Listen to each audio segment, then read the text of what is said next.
तर विद्यार्थी मित्र हो नमस्कार. व्हेनेटोर करिअर्सच्या ऑनलाईन प्लॅटफॉर्मवरती मी प्राध्यापक सचिन सत्रे आपल्या सर्वांचं स्वागत करतो. विद्यार्थी मित्रांनो, व्हेनेटोर करिअर्सनं घेतलेल्या दुसऱ्या ऑनलाईन मॉक टेस्टचं स्पष्टीकरण देण्यासाठी मी इथं आलेलो आहे. त्यामध्ये मी तुम्हाला मराठी या विषयाचं स्पष्टीकरण देणार आहे. त्याच्या आधी तुम्हाला एक मुद्दा सांगतो की ही जी आपली दुसरी मॉक टेस्ट होती याच्यामध्ये जे आपण प्रश्न टाकलेले होते ते सगळे प्रश्न मिक्स स्वरूपात होते. म्हणजे सलग सगळे सुरुवातीचे 25 प्रश्न हे मराठीचे असं नव्हतं, तर मराठीचे प्रश्न हे आधीमध्ये होते. पहिले 5-10 प्रश्न मराठीचे असतील, त्यानंतर 5-10 प्रश्न अंकगणित आणि बुद्धिमापनचे असतील, त्यानंतर 5-10 प्रश्न GS किंवा GKचे असतील. अशा पद्धतीने आपण मिक्स टाकलं होतं. कारण अनेक ज्या पोलीस भरतीच्या परीक्षा होतात, अनेक जिल्ह्यांच्या परीक्षा होतात, त्यामध्ये अशा प्रश्नपत्रिका येतात, मिक्स स्वरूपाच्या प्रश्नपत्रिका येतात. त्यानुसारच आपण हे प्रश्न काढलेले होते. तर चला आता लगेच आपण सुरुवात करूया मराठीच्या प्रश्नांचं स्पष्टीकरण बघायला.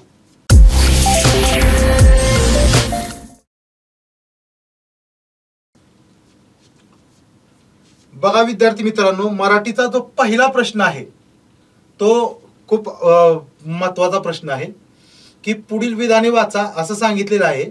आणि या जी 2 विधानं दिलेली आहेत त्या 2 विधानांविषयी प्रश्न खाली विचारलाय की या दोन्ही वाक्यातील नामाचा प्रकार ओळखा. ही जी 2 वाक्य दिले आहेत त्यामधले नामाचा प्रकार ओळखा असं सांगितलेलं आहे. तर याच्या आधी आपल्याला याच्यामधलं नाम ओळखणं गरजेचं आहे. तर या दोन्ही विधानांमध्ये पहिल्या विधानामध्ये आंधळ्याला हे नाम आहे आणि दुसऱ्या विधानात लबाडाचं हे नाम आहे. आंधळ्याला आरशाचा उपयोग काय आणि दुसरं विधान आहे लबाडाचं आमंत्रण जेवल्यावर खरं असं दुसरं वाक्य आहे. तर यात आपल्याला विचारलेलं आहे नामाचा प्रकार कोणता आहे. तर बघा, ही आंधळा आणि लबाड हे मूळचे काय आहेत? विशेषण आहेत. आंधळा आणि लबाड ही मूळची विशेषण आहेत. कारण आंधळा हा शब्द कशासाठी वापरतो आपण? आंधळा माणूस म्हणजे माणूस या नामाविषयी अधिक माहिती सांगण्यासाठी आपण आंधळा हा शब्द वापरतो. त्यामुळे आंधळा हे विशेषण आहे. तसेच लबाड हे सुद्धा विशेषण आहे. कारण लबाड माणूस, लबाड बाई असं आपण म्हणतो किंवा लबाड राजकारणी असं आपण म्हणतो. तर लबाड आणि आंधळा हे दोन्ही पण काय विशेषण आहेत. आणि या विशेषणांपासून ही दोन्ही नामं तयार झालेली आहेत. या वाक्यांमधली जी नामं आहेत ती ह्या विशेषणांपासून तयार झालेली आहेत. त्यामुळे पहिल्या प्रश्नाचं उत्तर आहे विशेषण साधित नाम. पहिल्या प्रश्नाचं उत्तर आहे विशेषण साधित नाम. कारण यामधली जी नामं आहेत ती विशेषणांपासून तयार झालेली आहेत. खालचे पर्याय काय उत्तर नाहीत. पुढे बघावूया. बघा, दुसरा प्रश्न आहे विदुषी. विदुषी या शब्दाचे पुल्लिंगी रूप ओळखा. तर हा प्रश्न अनेक वेळा पोलीस भरतीला येऊन गेलेला आहे याच्या आधी आणि इथून पुढेही येत राहील. हा कधी कधी फिरवून पण विचारला जातो. इथं विचारलेला आहे की विदुषी या शब्दाचे पुल्लिंगी रूप काय. तर विद्यार्थी मित्रांनो, विदुषी म्हणजे काय? तर विद्वान स्त्री, एखादी तज्ञ किंवा अतिशय हुशार, एखाद्या क्षेत्रात अतिशय हुशार असणारी स्त्री किंवा एखाद्या क्षेत्रात विद्वान असणारी स्त्री. विद्वान असणाऱ्या स्त्रीला काय म्हणतात? विदुषी म्हणतात. तर याचं पुल्लिंगी रूप, विदुषी हे स्त्रीलिंगी रूप आहे आणि विदुषी याचं पुल्लिंगी रूप जे आहे ते याच्यामध्ये आहे विद्वान. विद्वान हे आहे. परीक्षेला मग कधी कधी असा प्रश्न येतो की विद्वान या शब्दाचे स्त्रीलिंगी रूप कोणते? तर विद्वान या शब्दाचे स्त्रीलिंगी रूप आहे विदुषी. विदुषी म्हणजे तज्ञ किंवा अतिशय हुशार अशी स्त्री असा त्याचा अर्थ आहे. इतर पर्याय काय असेच पर्याय टाकलेत. विदूषक असाच पर्याय टाकलेला किंवा विदेशी, विदुष हे असेच पर्याय टाकलेले आहेत. याचा हा पर्याय त्याचं उत्तर आहे. बघा, आता हा प्रश्न पण एकदम फसवा आहे की शब्दांच्या एकत्रीकरणाने जो नवीन जोड शब्द तयार होतो. जोड शब्द तयार होतो ही वाक्यरचना लक्षात घेणं गरजेचं आहे. शब्दांच्या एकत्रीकरणाने जो नवीन जोड शब्द तयार होतो त्या जोड शब्दाला काय म्हणतात? आता इथं कन्फ्युजन होण्याची शक्यता आहे कारण 4चे 4 पर्याय हे तसे कन्फ्युजन करणारे दिलेले आहेत. यामध्ये अनेक मुलांनी उत्तर समास हे दिलेलं आहे पण हे उत्तर नाही. तर याचं उत्तर आहे सामासिक शब्द. याचं उत्तर आहे सामासिक शब्द. बघा, समास आणि सामासिक शब्द या दोन कन्सेप्ट मधला अर्थ आपण समजून घेणं गरजेचं आहे. तर समास म्हणजे काय, तर दोन शब्द एकत्र येताना त्यांच्यामध्ये असलेले प्रत्यय किंवा त्यांचा त्या दोन शब्दांमधला परस्पर संबंध दाखवणारे शब्द जे गाळून दोन शब्द एकत्र येण्याची जी पद्धत आहे त्या पद्धतीला समास म्हणायचं. दोन शब्द एकत्र येण्याच्या पद्धतीला काय म्हणायचं, समास म्हणायचे. आणि दोन शब्द एकत्र आल्यानंतर जो नवीन शब्द तयार होतो त्या नवीन शब्दाला काय म्हणायचं, सामासिक शब्द. दोन शब्द एकत्र येण्याच्या पद्धतीला समास असं म्हणायचं. दोन शब्दांमधले परस्पर संबंध दाखवणारे मधले काही शब्द गाळून जी दोन शब्द एकत्र येण्याची पद्धत आहे त्या पद्धतीला समास म्हणायचं. पण त्या पद्धतीनुसार जो नवीन जोड शब्द तयार होतो त्याला सामासिक शब्द म्हणायचं. आता उदाहरणार्थ एक उदाहरण आपण घेऊया. साखर भात. बघा, साखर भात हा आहे सामासिक शब्द. पण एकत्र येणे, साखर भात हा शब्द कसा तयार झालेला आहे, तर साखर घालून तयार केलेला भात म्हणजे साखर भात. आता साखर भात हे दोन शब्द एकत्र कसे आले आहेत, तर त्यामधले मधले काही शब्द आपण साखर आणि भात यांना जोडणारे मधले काही शब्द आपण गाळलेले आहेत. उदाहरणार्थ घालून तयार होणारा किंवा घालून तयार केलेला हे शब्द आपण गाळलेले आहेत.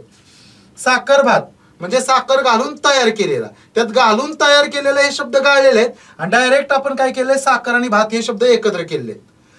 तर दोन शब्द एकत्र येण्याची जी पद्धत आहे त्याला समास म्हणायचं. पण दोन शब्द एकत्र आल्यानंतर जो एकच शब्द तयार होतो त्याला काय म्हणायचं, सामासिक शब्द. याला म्हणायचं सामासिक शब्द. तर बघा, पुढला प्रश्न आहे, बालिश बहु बायकात बडबडला. आता आपण डायरेक्ट उत्तरच बघत आहोत. इतर पर्यायांच्या विषयी आपण जास्त विचार करत नाही, कारण इतर पर्यायांचा तुम्ही स्वतंत्र अभ्यास करणं गरजेचं आहे. उत्प्रेक्षा अलंकार काय आहे, अतिशयोक्ती अलंकार काय आहे, किंवा अनुप्रास अलंकार काय आहे, व्यतिरेक अलंकार काय आहे, जसजशा आपल्या प्रश्नपत्रिका होतील तसतसं तुम्ही या अलंकारांची सगळ्या पर्यायांची उजळणी करणं गरजेचं आहे परीक्षा झाल्यानंतर. इथं फक्त आपण हेच उत्तर का आहे हे बघतोय. तर बघा, प्रश्न आहे की बालिश बहु बायकात बडबडला या वाक्यातील अलंकार ओळखा. तर बघा, याच्यामध्ये काय झालेलं आहे, या वाक्यामध्ये काय झालेलं आहे, तर ब हा शब्द पुन्हा पुन्हा आलेला आहे. त्यामुळे काय झालंय, एक नाद माधुर्य निर्माण झालंय. काय निर्माण झाले, नाद माधुर्य निर्माण झाले. ब मुळे काय झाले, नाद माधुर्य. बालिश बहु बायकात बडबडला. ज्यावेळेस असा एकच शब्द एकत्र येऊन, एकच वर्ण बर का, एकच वर्ण एकत्र येऊन ज्यावेळेस नाद माधुर्य निर्माण होतं त्यावेळेस तो अलंकार असतो अनुप्रास. याची ही उत्तरं नाहीत, याचं उत्तर आहे अनुप्रास. ज्यावेळेस एकच वर्ण पुन्हा पुन्हा येऊन नाद माधुर्य निर्माण होतं त्यावेळेस त्याला काय म्हणायचं, तर त्याला अनुप्रास अलंकार असं म्हणतात. याचं उदाहरण तुमच्या ओळखीचं एक उदाहरण देतो. त्या प्रकारची जर उदाहरणं आली तर ते अनुप्रास अलंकाराची उदाहरण असतात. उदाहरणार्थ, काकाने काकीच्या कपाटातील कागद करा करा कापला. हे जे उदाहरण आहे याच्यामध्ये काय होतं, क या वर्णाची पुनरावृत्ती झाल्यामुळे एक नाद माधुर्य निर्माण झाले. अशा वेळी काय होतं, अनुप्रास अलंकाराची निर्मिती होते. तर अनुप्रास अलंकाराचं तुम्हाला मी उदाहरण सांगितलेलं आहे. तर बघा, यानंतरचा प्रश्न आहे की देवत्व या शब्दाचा प्रकार ओळखा.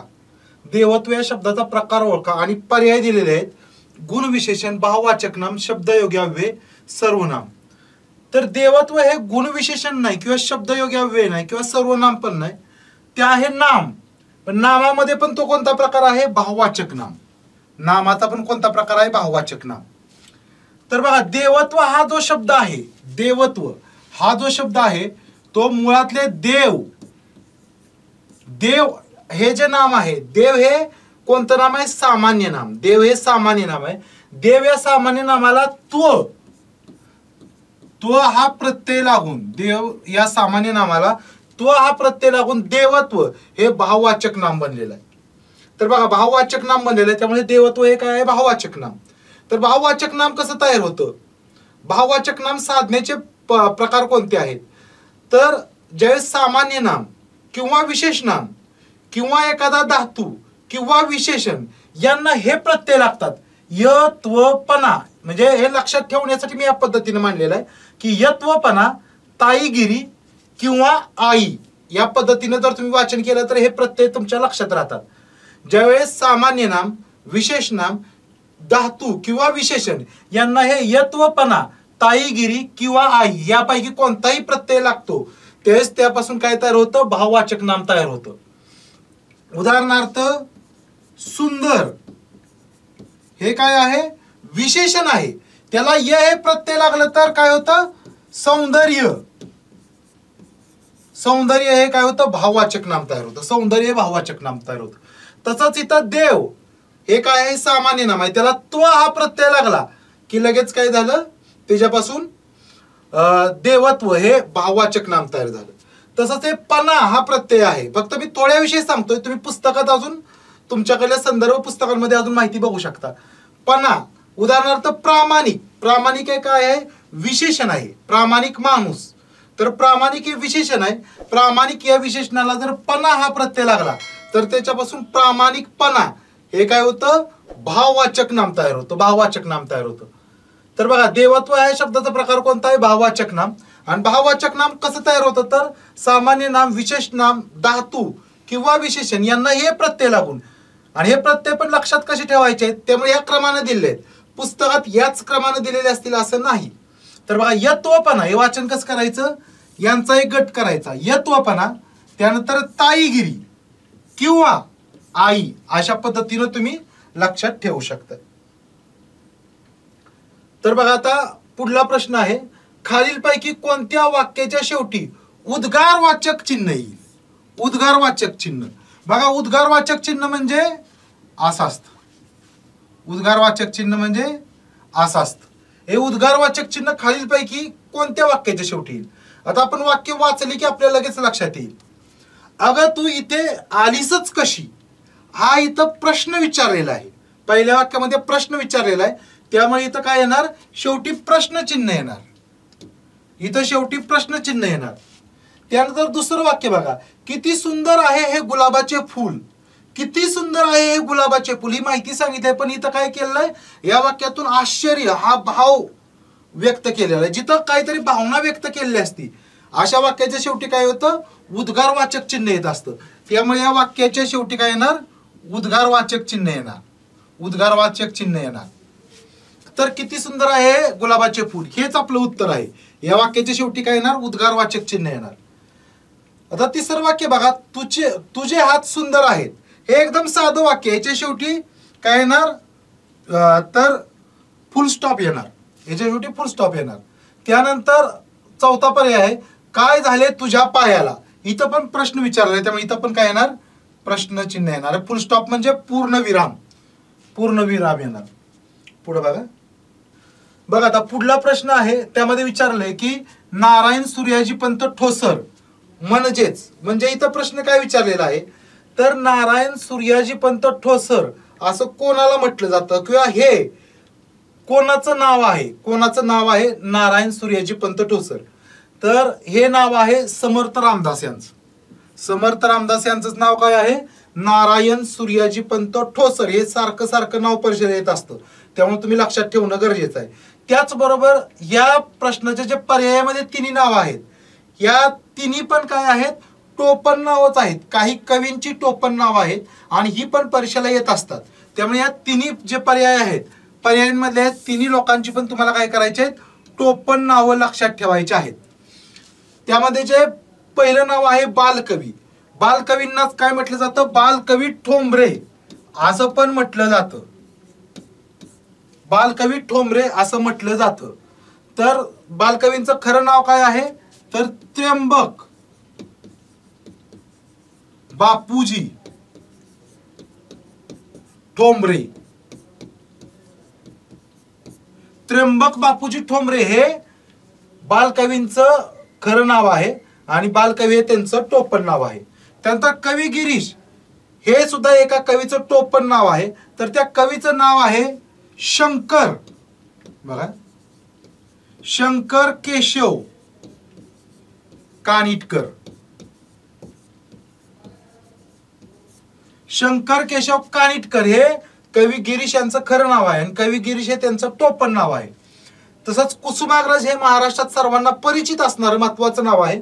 त्यांच्यावर पण प्रश्न येत असतो, त्यामुळं त्यांचंही नाव लक्षात ठेवणं गरजेचं आहे. कुसुमाग्रजांचं खरं नाव आहे विष्णू वामन शिरवाडकर. विष्णू वामन शिरवाडकर हे कुसुमाग्रजांचं नाव आहे. या चारही लोकांची नावं आणि टोपण नावं तुम्ही लक्षात ठेवणं गरजेचं आहे. बघा, हा सरळ सरळ प्रश्न आहे, पाठीमागे एका परीक्षेला आलेला होता, त्यामुळे इथं रिपीट झालेला आहे. तर टोंगळा या वऱ्हाडी भाषेतील शब्दाचा अर्थ काय? तर बघा, टोंगळा हा जो शब्द आहे तो वऱ्हाडी भाषेतील आहे.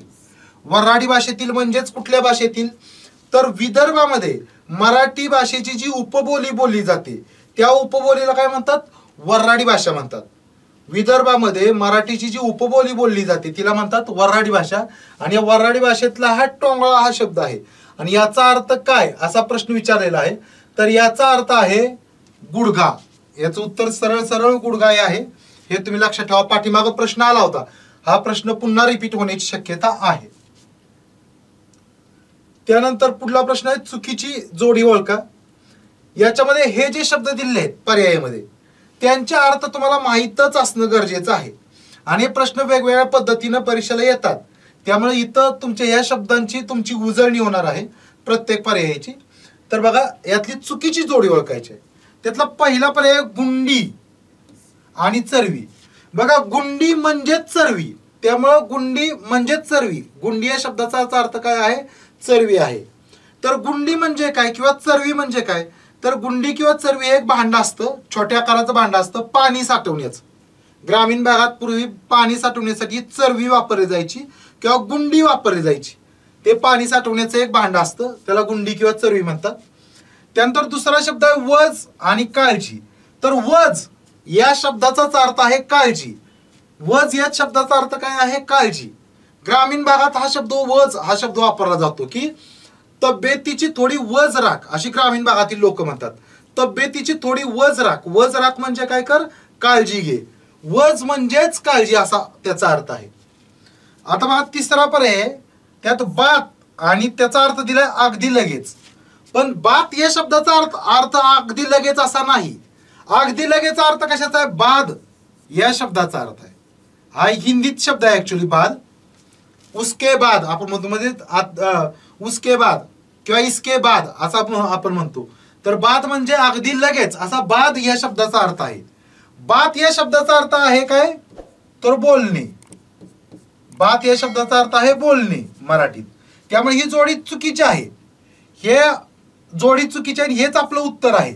या प्रश्नाचं उत्तर हेच आहे, कारण चुकीची जोडी ओळखायची. इथं चुकीची जोडी निघते. बात या शब्दाचा खरं तर अर्थ बोलणे आहे, पण अर्थ दिलाय काय? अगदी लगेच. हा चुकीचा अर्थ दिलाय, त्यामुळे ही जोडी काय आहे? चुकीची आहे. आणि हेच आपल्या प्रश्नाचं उत्तर आहे. आणि शेवटचा पर्याय आहे गंज म्हणजेच वाटी.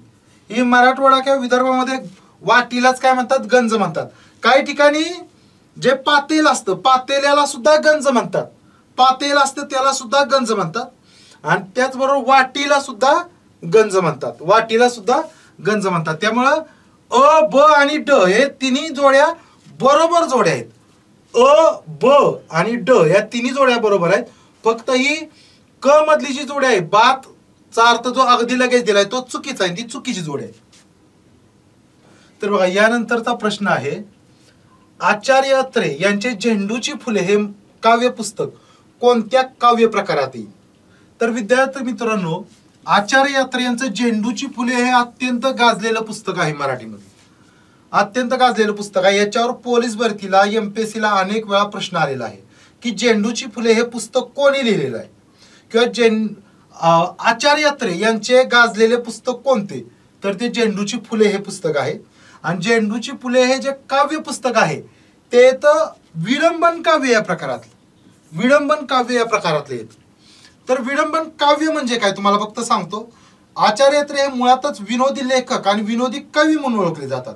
त्यांनी मराठीत विडंबन काव्य हा प्रकार आणला. मराठीत विडंबन काव्य हा प्रकार आणणारे कोण आहेत? आचार्य अत्रे आहेत. याच्यावर पण प्रश्न येऊ शकतो. तर विडंबन काव्य म्हणजे काय? तर तुम्हाला माहीतच आहे की कवी कल्पनेच्या आकाशात भरारी घेत असतात. विविध कवीत काय करतात, विविध कल्पना करून कल्पनेच्या आकाशात भरारी घेत असतात. हे कल्पनेच्या आकाशात भरारी घेणारे जे कवी आहेत त्यांना जमिनीवर आणण्याचं काम कोण करतं, विडंबन काव्य करतं किंवा विडंबन कवी करतो. याचं फक्त तुम्हाला मी एक उदाहरण देतो. जुनं अतिशय गाजलेलं गाणं आहे की निंबोनीच्या झाडा मागे चंद्र झोपला ग बाई, आज माझ्या पाडसाला झोप का ग येत नाही, निंबोनीच्या झाडा मागे चंद्र झोपला ग बाई. हे अत्यंत गाजलेलं गाणं आहे.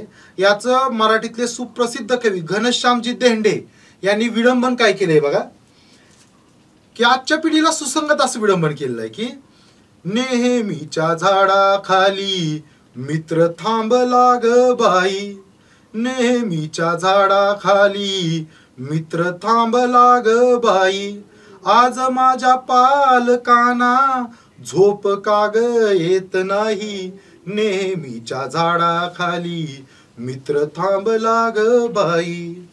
तर असं हे विडंबन काव्याचं तुम्हाला उदाहरण दिलंय. आणि विडंबन काव्य म्हटलं की झेंडूची फुले हे पुस्तक प्रथम तुमच्या लक्षात आलं पाहिजे. आणि त्याचा लेखक आचार्य आत्रे. आचार्य आत्रे म्हणजेच कोण हे पण लक्षात ठेवा जाता जाता. आचार्य आत्रे म्हणजेच प्रल्हाद केशव आत्रे. प्रल्हाद केशव आत्रे. तर आता बघूया पुढला प्रश्न बघा. सम, सहित, विरुद्ध हे शब्दयोगी अव्यय कोणत्या प्रकारचे आहेत. म्हणजे इथं जे हे शब्द दिले आहेत सम, सहित आणि विरुद्ध हे काय आहेत, शब्दयोगी अव्यय आहेत.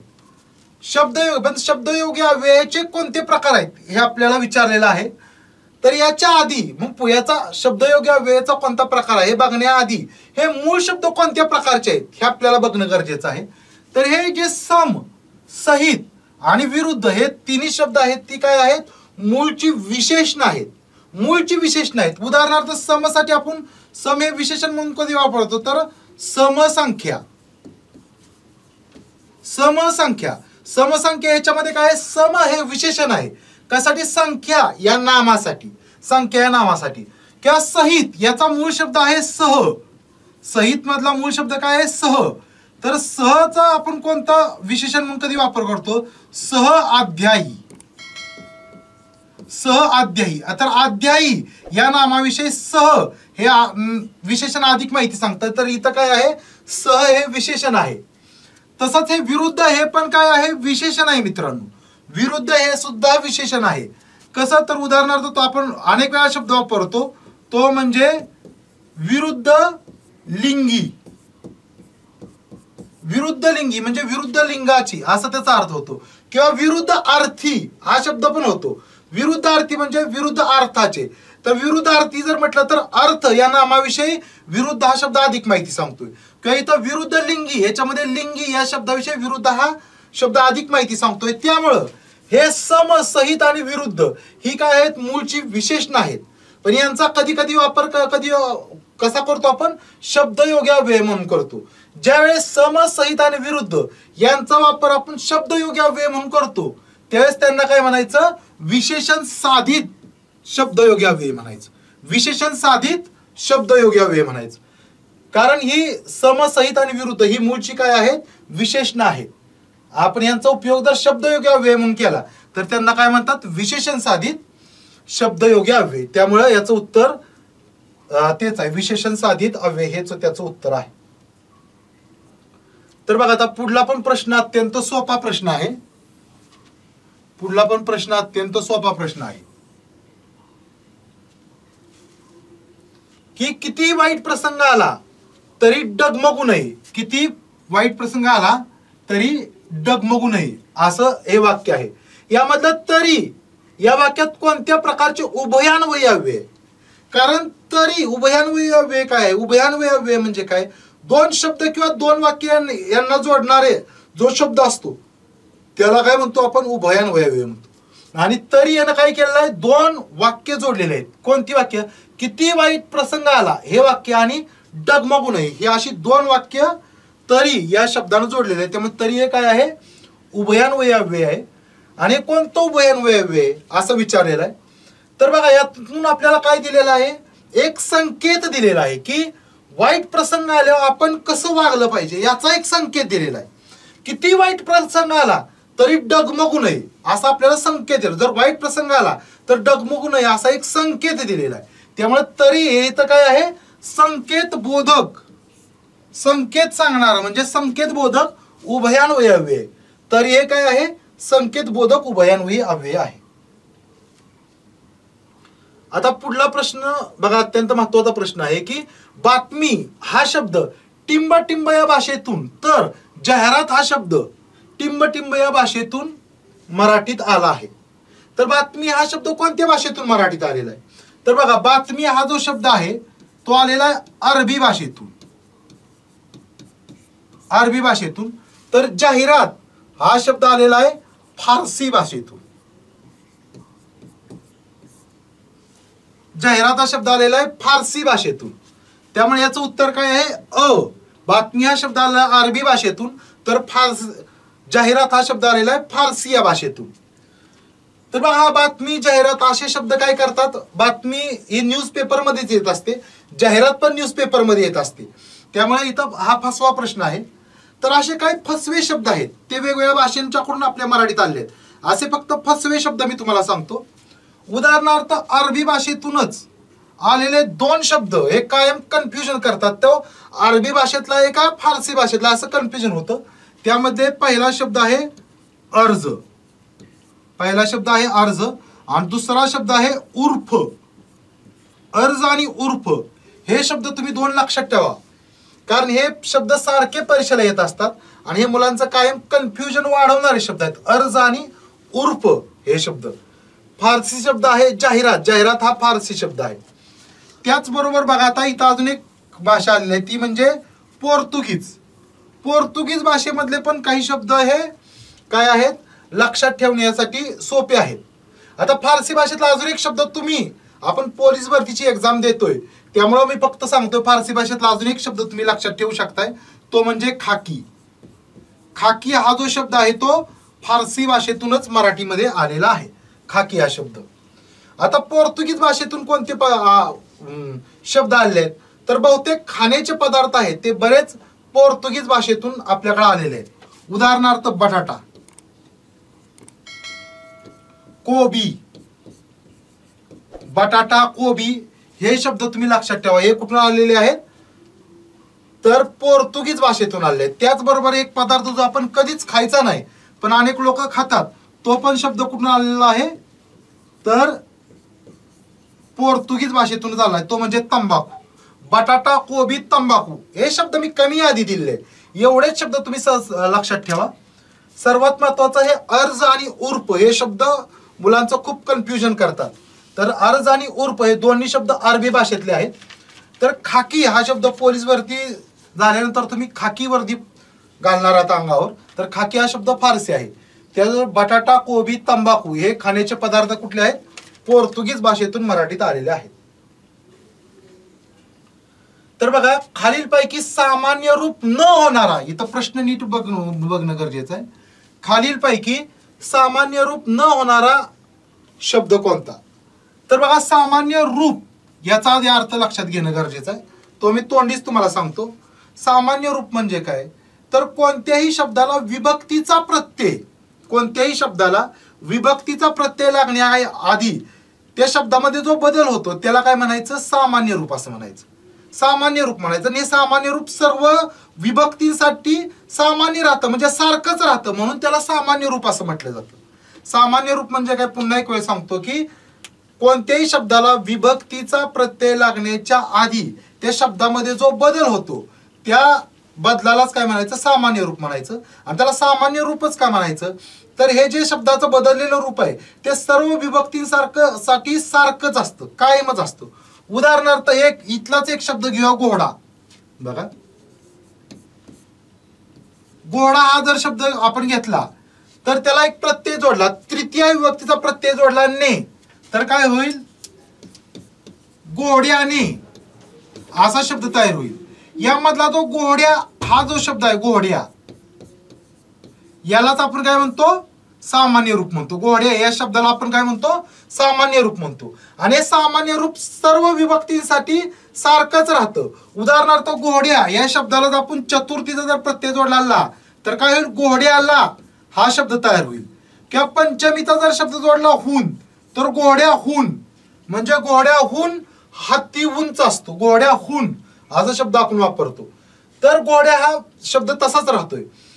तर असं जे इथं दिलेले शब्द आहेत त्यात कोणत्या शब्दाचं सामान्य रूप होणार नाही असा विचारलंय. तर ग्रंथ या शब्दाचं सुद्धा सामान्य रूप होतो. उदाहरणार्थ याला जर ग्रंथ या शब्दाला तृतीयेचा ने प्रत्यय लावला तर आपण काय म्हणतो? ग्रंथाने. ग्रंथाने. किंवा चतुर्थीचा ला प्रत्यय लावला तर काय होईल? ग्रंथाला असा शब्द तयार. ग्रंथाला म्हणजे याचं सामान्य रूप तयार होतोय.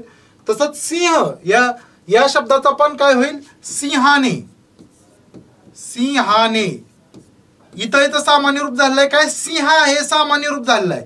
इथं ग्रंथा हे सामान्य रूप. ग्रंथ या शब्दाचं सामान्य रूप कोणतं आहे? ग्रंथा. सिंह या शब्दाचं सामान्य रूप कोणतं आहे? सिंहा. घोडा या शब्दाचं सामान्य रूप काय आहे? घोड्या. तसं फोटोचं कोणतंच सामान्य रूप तुम्हाला करता येणार नाही. आता बघा, फोटोला जर तृतीयेचा प्रत्यय लावला तर काय होईल? फोटोने. म्हणजे फोटो या शब्दात काय बदल झाला का? काहीच बदल झाला ना. फोटो हा शब्द तसाच राहिला. किंवा फोटो या शब्दाला जर आपण ला प्रत्यय लावला चतुर्थीचा तर बघा, फोटोला. इथं पण काहीच, फोटो हा शब्द आहे तसाच राहिलेला आहे. म्हणजे फोटो या शब्दाचं सामान्य रूप होत नाही. त्यामुळे या प्रश्नाचं उत्तर काय आहे? फोटो. फोटो हेच या शब्दाचं, या प्रश्नाचं उत्तर आहे. तर बघा, लगेच आता विभक्ती आता मी सांगितली नाही त्याच्यावरच प्रश्न आलेला आहे की तेंडुलकरने शतक ठोकले या वाक्यातील कर्त्याची विभक्ती ओळखा. तर बघा, कर्ता म्हणजे कोण? तर वाक्यात सांगितलेली क्रिया करणारा जो कोण असतो तो म्हणजे कर्ता. वाक्यात सांगितलेली क्रिया करणारा जो कोण असतो तो असतो कर्ता. तर तेंडुलकरने शतक ठोकले. शतक ठोकण्याची क्रिया करणारा कोण आहे? तेंडुलकर. त्यामुळे वाक्याचा कर्ता कोण आहे? तर तेंडुलकरने हा कर्ता आहे. आणि याची विभक्ती, या कर्त्याची विभक्ती कोणती असा प्रश्न विचारलेला आहे. तर या तेंडुलकर या शब्दाला ने हा प्रत्यय लागलेला आहे. तर ने हा प्रत्यय लागलेला आहे. तर ने ही तृतीय विभक्तीचा प्रत्यय. ने हा कशाचा प्रत्यय आहे? तृतीय विभक्तीचा. तृतीय विभक्तीचा प्रत्यय आहे. तर या तेंडुलकरने हा जो कर्ता आहे त्याची विभक्ती कोणती आहे? तृतीय ही विभक्ती आहे. तृतीय ही विभक्ती आहे. त्यामुळे याचं उत्तर ब हे आहे. आता बघा, खालील वाक्याचा प्रकार ओळखा. तुम्ही आलात हे फार चांगले झाले. तुम्ही आलात हे फार चांगले झाले. याच्यामध्ये दोन वाक्य लपलेले आहेत. एक पहिलं वाक्य तुम्ही आलात, इथं कॉमा पाहिजे खरं तर, आणि हे फार चांगले झाले. तुम्ही आलात हे फार चांगले झाले अशी दोन वाक्य आहेत. पण या वाक्यातलं मुख्य वाक्य कोणतं आहे? तर हे फार चांगले झाले. कारण मुख्य गोष्ट कोणती सांगायची या वाक्यातून? तर हे फार चांगले झाले. चांगले झाले हे सांगायचे. त्यामुळं मुख्य वाक्य हे आहे. आणि हे जे आहे ते गौण वाक्य आहे. हे कोणतं आहे? गौण वाक्य आहे. हे गौण वाक्य आहे. आणि हे काय आहे? प्रधान वाक्य. याला म्हणतात प्रधान वाक्य. प्रधान वाक्य. तर बघा, एकाच वाक्यात ज्या वेळेस काय असतं? एक गौण वाक्य असतं आणि एक प्रधान वाक्य असतं. तेव्हा अशा वाक्याला काय म्हणतात? मिश्र वाक्य म्हणतात. अशा वाक्याला काय म्हणतात? मिश्र वाक्य म्हणतात. ज्यावेळेस वाक्यामध्ये दोन्ही वाक्य प्रधान असतात त्यावेळेस त्याला काय म्हणतात? संयुक्त वाक्य म्हणतात. त्याला संयुक्त वाक्य म्हणतात. तर हे आहे मिश्र वाक्य. याचं उत्तर आहे मिश्र वाक्य. हे त्याचं उत्तर आहे. तर बघा, पुढला प्रश्न आहे, काळे भोर डोळे सुंदर दिसतात. काळे भोर डोळे सुंदर दिसतात या वाक्यामध्ये उद्देश कोणते? काळे भोर डोळे सुंदर दिसतात या वाक्यामध्ये उद्देश कोणते आहे? उद्देश कोणते आहे? उद्देश कोणते? आता इथं उद्देश या कन्सेप्टचा अर्थ बघणं गरजेचं आहे. तर उद्देश म्हणजे काय? तर बोलणारा, बघा, बोलणारा ज्याच्याविषयी बोलतो त्याला काय म्हणायचं? उद्देश असं म्हणायचं. बोलणारा ज्याच्याविषयी बोलत असतो त्याला काय म्हणायचं? उद्देश म्हणायचं. आता या वाक्यात काळेभोर डोळे सुंदर दिसतात, यात बोलणारा कुणाविषयी बोलतोय? तर डोळ्यांविषयी बोलतोय. बोलणारा कुणाविषयी बोलतोय? डोळ्यांविषयी बोलतोय. त्यामुळे डोळा काय आहे? उद्देश आहे. डोळा काय इथं उद्देश आहे. बोलणारा ज्याच्याविषयी बोलतो त्याला काय म्हणायचं, उद्देश असं म्हणायचं. तरी तो बोलणारा बोलतोय डोळ्यांविषयी. काळेभर डोळे सुंदर दिसतात, या वाक्यात बोलणारा डोळ्यांच्या विषयी बोलतोय, त्यामुळे डोळे हेच काय आहे, उद्देश आहे. त्यामुळे याचं उत्तर डोळे हे याचं उत्तर आहे. आता बघा, कर्मकर्तरी प्रयोगाचे वाक्य ओळखा. कर्मकर्तरी तुमचा प्रयोग ह्या टॉपिकचा अभ्यास चांगला असणं गरजेचं आहे याचं उत्तर येण्यासाठी. तर बघा, याचं मी तुम्हाला उत्तर सांगतो. कर्मकर्तरी प्रयोग म्हणजेच याला दुसरं नाव काय आहे, नवीन कर्मणी प्रयोग. कर्मकर्तरी प्रयोग म्हणजेच काय, याला दुसरं नाव आहे नवीन कर्मणी प्रयोग.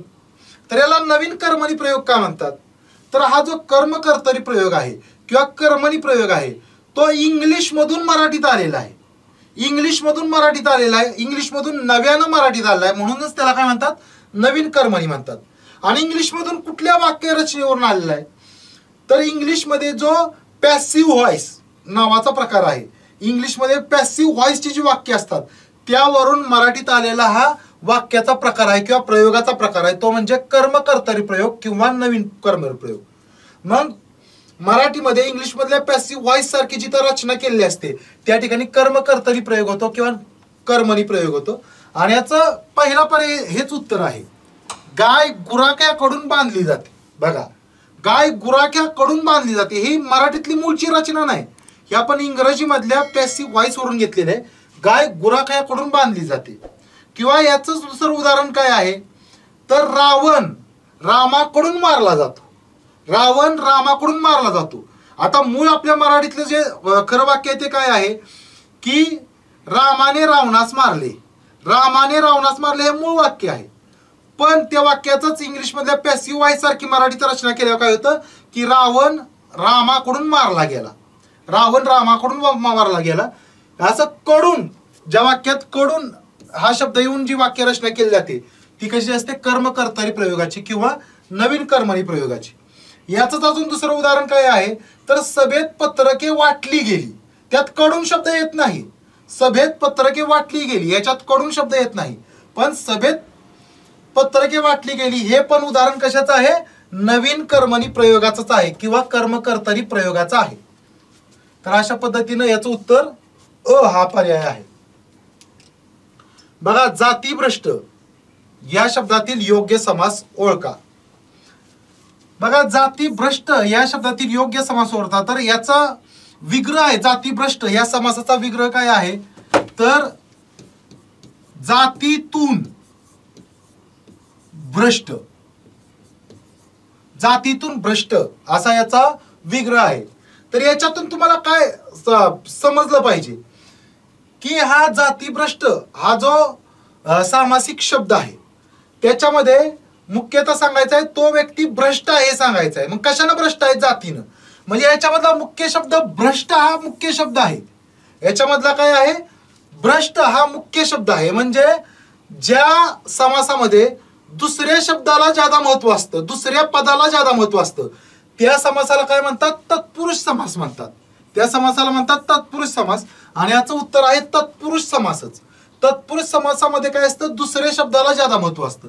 इथं जाती भ्रष्ट ह्याच्यामध्ये जाती याला महत्व नाही, तो भ्रष्ट असण्याला महत्व आहे. तो भ्रष्ट कशा नाही, जातीनं हे तुम्हाला सांगितलेलं आहे, पण खरं तो भ्रष्ट आहे हेच सांगायचं आहे. त्यामुळे इथं भ्रष्ट हा मुख्य शब्द आहे आणि भ्रष्ट हा काय दुसरा शब्द आहे. ज्या सामासिक शब्दामध्ये दुसऱ्या शब्दाला महत्व असतं तो सामासिक शब्द कोणत्या समासाचा असतो, तत्पुरुष समासाचा असतो. त्यामुळं त्याला तत्पुरुष समास हे याचं उत्तर आहे. तर बघा, पुढला प्रश्न आहे, पुढील पैकी देशी शब्द ओळखा. देशी, देशी म्हणजे काय, तर मूळ, मूळ मराठीतील, मूळ मराठी भाषेतील शब्द, मूळ मराठी भाषेतील शब्द, मूळ मराठी भाषेतील शब्द म्हणजे देशी शब्द. तर बघा, रिकाम टेकडा, रिकाम टेकडा हा शब्द आहे तो आहे गुजराती. रिकाम टेकडा शब्द आहे तो कुठला आहे, गुजराती भाषेमधला शब्द आहे रिकाम टेकडा. रिकाम टेकडा हा गुजराती भाषेतला शब्द आहे. हा कसा लक्षात ठेवायचा, तर त्याला पुढे एक शब्द जोडायचा. रिकाम टेकडा दलाल. दलाल हा शब्द सुद्धा गुजराती भाषेतलाच आहे. रिकाम टेकडा दलाल. तर दलाल हा जो शब्द आहे तो पण काय आहे, गुजराती भाषेमधला. रिकाम टेकडा दलाल हे दोन्ही शब्द गुजराती भाषेतला आहे. गुजराती भाषेमधले अनेक शब्द मराठीमध्ये आहेत, फक्त तात्पुरते तुम्ही हे दोन तरी लक्षात ठेवा. त्यानंतर हा चिल्ली पिल्ली शब्द आहे तो आहे तमिळ भाषेतला. तमिळ भाषेतून मराठीत आलेला आहे चिल्ली पिल्ली. रिकाम टेकडा हा शब्द सुद्धा मराठीत एवढा वापरात असतो की आपल्याला वाटतं हा मराठी आहे, तो आहे गुजराती. तसंच चिल्ली पिल्ली हा पण आपल्या मराठीत एवढा वापरात असतो की आपल्याला वाटतो हा देशी असेल किंवा मूळ मराठी भाषेतला असेल, पण आहे तमिळ भाषेमधला. त्याचबरोबर तमिळ भाषेमधले अजून दुसरे शब्द कोणते आहेत तर सार. भाजी बनवताना आपण सार करतो. किंवा दुसरा शब्द आहे मठ्ठा. सार किंवा मठ्ठा हे शब्द सुद्धा काय आहेत, तमिळ भाषेतलेच आहेत. त्यानंतरचा पुढला शब्द आहे चिरगुट. चिरगुट हा जो शब्द आहे तो आहे कन्नड भाषेमधला. चिरगुट हा शब्द आहे तो आहे कन्नड भाषेमधला. बघा, कन्नड भाषेचे सर्वात जादा शब्द तसे म्हटले तर भारतीय भाषांमधले सर्वात जादा शब्द मराठीमध्ये कुठले आहेत तर कन्नड भाषेमधले आहेत. त्यामधला चिरगुट हा शब्द आहे. आता कन्नड मधले कोणकोणते आहेत, कन्नड मधले फक्त तुम्हाला सांगतो, जास्त शब्द आहेत त्यामुळे या बाजूला तुम्हाला देतो. तो म्हणजे ताई, त्यानंतर अण्णा. अण्णा हा शब्द अनेकांना तमिळ मधला वाटू शकतोय, तिकडे अण्णा शब्द वापरात असतो त्यामुळे, पण अण्णा हा शब्द आहे तो कुठला आहे, कन्नड मधून मराठीत आलेला आहे अण्णा. त्याचबरोबर अक्का, ताई, अण्णा, अक्का हे महत्वाचे शब्द कुठून आले आहेत, कन्नड मधून आले आहेत. त्याचबरोबर जास्त वापरात असलेला मराठीतला शब्द म्हणजे भाकरी. भाकरी हा शब्द सुद्धा कुठून आलेला आहे तर कन्नड मधूनच मराठीत आलेला आहे. त्याचबरोबर चिरगुट हा शब्द सुद्धा कन्नड मधून आलेला आहे. त्याचबरोबर तूप हा शब्द पण कुठून आलेला आहे, कन्नड मधून आलेला आहे. हेच शब्द आहेत ते परीक्षेला जास्त येत असतात, त्यामुळे मी तुम्हाला इतर दिलेले आहेत. आणि आपला जो प्रश्न आहे की पुढील पैकी देशी शब्द ओळखा, तर देशी शब्द आहे कोणता, ढेकूण. ढेकूण हा देशी शब्द आहे किंवा मूळ मराठी भाषेतील शब्द आहे ढेकूण. तर ढेकूण हा शब्द तुम्ही लक्षात ठेवा. त्यासारखेच अजून दुसरे कुठले शब्द मराठी मधले आहेत, म्हणजे हा आहे देशी शब्द, हा आहे देशी. देशी मधले तसेच शब्द कोणते आहेत तर बघा, ढेकूण सारखाच आहे त्यामुळे तुम्हाला सांगतो, हा एका प्राण्याचं नाव आहे बोका किंवा रेडा.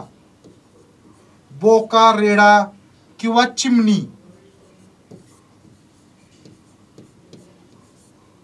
हे शब्द कुठले आहेत, देशी शब्द आहेत. देशी म्हणजेच मूळ मराठी भाषेतील हे शब्द आहेत.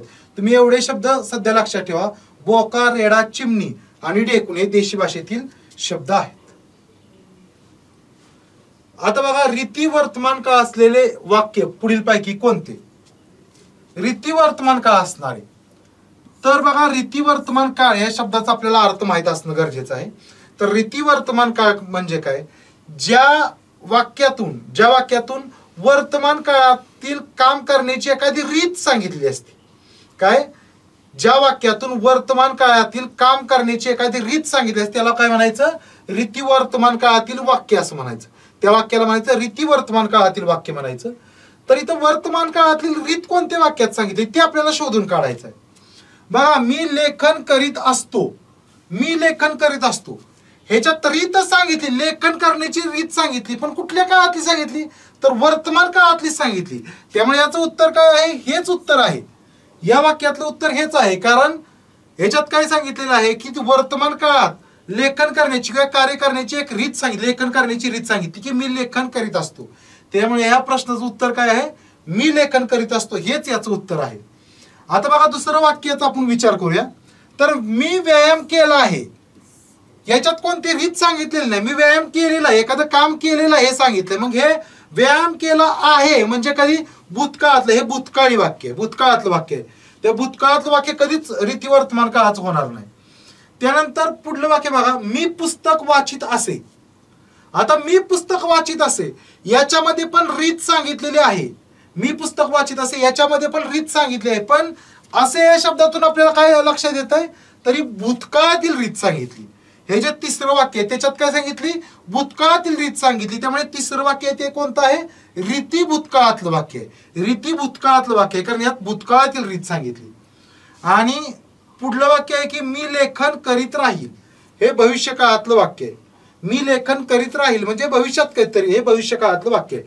आपलं उत्तर आहे पहिला पर्याय, हे आपलं उत्तर आहे. आता बघा पुढला प्रश्न आहे की मराठीत एकूण किती विभक्ती मानल्या जातात.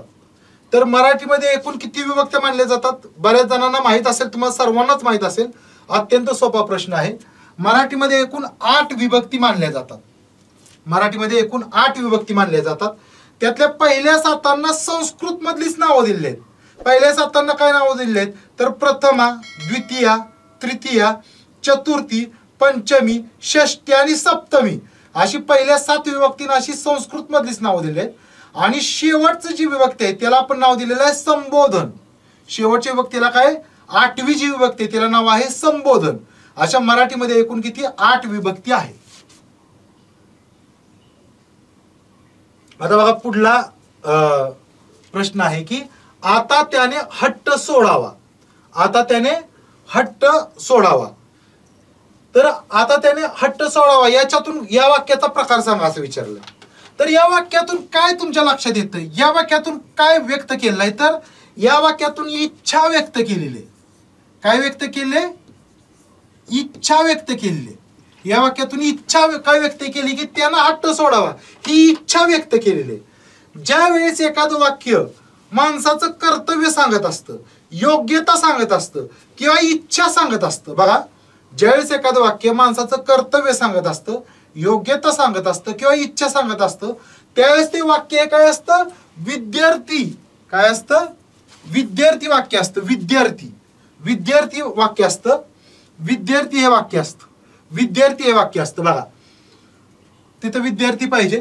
तर आता त्याने हट्ट सोडावा या वाक्यातून काय व्यक्त केलं, इच्छा व्यक्त केलेली आहे. त्याच्याविषयी इच्छा व्यक्त केली की त्यानं काय करावं, हट्ट सोडावा. आणि इच्छा व्यक्त करणारं वाक्य कोणतं असतं, विद्यार्थी वाक्य असतं. विद्यार्थी वाक्य असतं. तर हे तुम्हाला समजलं असेल. आणि विद्यार्थी वाक्य, इतर वाक्यांचे प्रकार तुम्ही पुस्तकांमध्ये बघू शकता, इतके काय अवघड नाही. बघा पुढला शब्द आहे सुंबाल्या करणे. या वाक्प्रचाराचा अर्थ काय, सुंबाल्या करणे या वाक्प्रचाराचा अर्थ काय, तर सुंबाल्या करणे म्हणजेच काय, पळून जाणे. सुंबाल्या करणे म्हणजेच काय, पळून जाणे. म्हणजेच त्याला आपण काय म्हणतो, पोबारा करणे. त्याला दुसरा शब्द आहे पोबारा करणे. पोबारा करणे म्हणजे याचं उत्तर हे आहे, पोबारा करणे. आता याचा वाक्यात आपण कसा उपयोग करू शकतो की पोलीस आलेले पाहताच चोरांनी पोबारा केला असं म्हणतो आपण. चोरांनी पोबारा केला म्हणजे चोर पळून गेले. पोलीस आलेले पाहताच चोर पळून गेले सांगण्यासाठी आपण काय म्हणतो, पोलीस आलेले पाहताच चोरांनी पोबारा केला. किंवा इथं सुंबाल्या करणे आपण कसं वापरू शकतो की पोलीस आलेले पाहताच चोरांनी सुंबाल्या केल्या. सुंबाल्या केल्या असं त्याचं वाक्य आहे. सुंबाल्या करणे हे वाक्य म्हणजे सुंबाल्या करणे म्हणजेच काय, पळून जाणे म्हणजेच पोबारा करणे असा त्याचा अर्थ आहे. बघा आता मराठी मधला हा शेवटचा प्रश्न आहे की मराठी वर्णमालेत एकूण किती स्पर्श व्यंजने आहेत. मराठीमध्ये एकूण किती स्पर्श व्यंजने आहेत, तर मराठीमध्ये एकूण 25 स्पर्श व्यंजने आहेत. मराठीमध्ये एकूण किती, 25 स्पर्श व्यंजने आहेत. तरी स्पर्श व्यंजने कुठून कुठपर्यंत आहेत, तर क पासून मराठी वर्णमालेत बरं का, मराठी वर्णमालेत क पासून म या वर्णापर्यंत एकूण किती, 25 स्पर्श व्यंजने आहेत. 25 स्पर्श व्यंजने. स्पर्श व्यंजने म्हणजे काय, तर ज्या व्यंजनांचा उच्चार करताना आपल्या ओठांचा एकमेकांशी किंवा जिभेचा तोंडातील इतर भागाशी स्पर्श होतो त्या व्यंजनांना काय म्हणायचं, स्पर्श व्यंजने म्हणायचं. आणि अशी स्पर्श व्यंजने मराठीत किती आहेत, 25. मराठीमध्ये 25 व्यंजने आहेत. आणि एकूण व्यंजने जर विचारलं, एकूण व्यंजने जर विचारलं तर एकूण व्यंजने आहेत किती मराठीमध्ये, 34. एकूण व्यंजने किती आहेत, 34. पण स्पर्श व्यंजने आहेत 25च. स्पर्श व्यंजने 25 आहेत. त्याचबरोबर तुम्ही काय करणं गरजेचं आहे, स्पर्श व्यंजने एकूण किती आहेत, स्वर किती आहेत, स्वरादी किती आहेत, अर्धस्वर किती आहेत, त्यानंतर उष्मे किंवा घर्षक किती आहेत, त्यानंतर विशेष संयुक्त व्यंजने किती आहेत, ही पण संख्या तुम्ही एका बाजूला या सगळ्यांची संख्या जर लिहून काढली तर परीक्षेत तुम्हाला आठवणं सोपं जाईल. हा एक तुम्ही घरी टास्क करू शकता. तर अशा पद्धतीने आपलं मराठी व्याकरणावरच्या प्रश्नाचं विश्लेषण इथं संपलेलं आहे.